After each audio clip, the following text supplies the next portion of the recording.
Updates at pinakahuling mga usapin sa mundo ng palakasan. Atin ang pakinggan dito sa Ang Pilipinas Ngayon. Magandang araw, narito na po ang Sports Balita. Nangunguna sa listahan ng mga kandidato si Filipino boxing icon Manny Pacquiao para makapasok sa International Boxing Hall of Fame sa susunod na taon. Ang kaisa-isang 8th Division World Champion sa kasaysayan ng boxing ay inaasahan na si Pacquiao ang unang inductee na formal na iaanunsyo sa Disyembre, habang ang mismong induction ay gaganapin mula Hunyo 5 hanggang 8 sa Canastota, New York.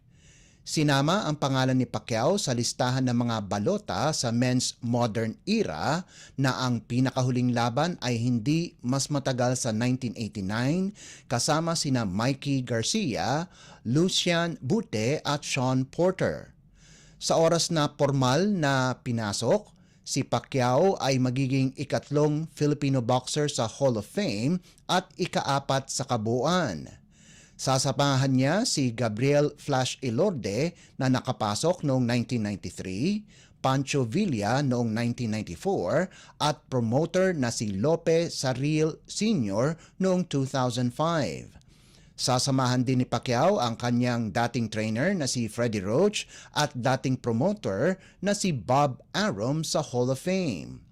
Tinapos ni Pacquiao ang kanyang karera ng may 62 panalo, 8 talo at 2 draw na may 39 na knockouts mula 1995 hanggang 2021, kung saan natalo siya kay Yordenis Ugas. Updates at pinakahuling mga usapin sa mundo ng palakasan. Atin ang pakinggan dito sa Ang Pilipinas Ngayon. Nananatiling perpekto ang record ng University of Santo Tomas sa 2024 Shakey's Super League Collegiate Preseason Championship pagkatapos malusutan ang University of the East. Mula sa dalawang set na pagkadihado, nakuha ng Growling Tigresses ang kanilang momentum para makumpleto ang reverse sweep laban sa Lady Warriors 23-25, 23-25, 25-14, 25-17 at 15-9 sa larong ginanap sa Rizal Memorial Coliseum.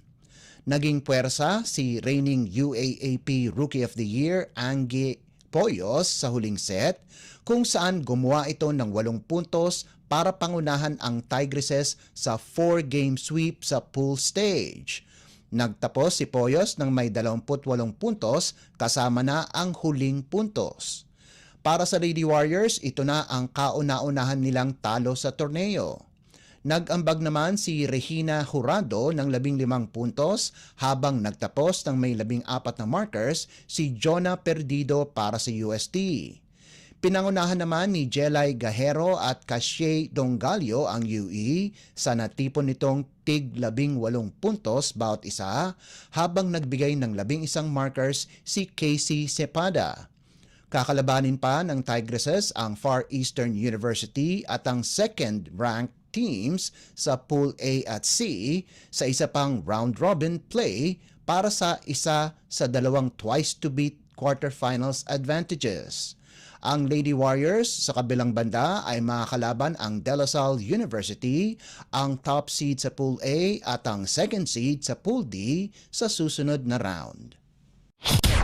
Updates at pinakahuling mga usapin sa mundo ng palakasan.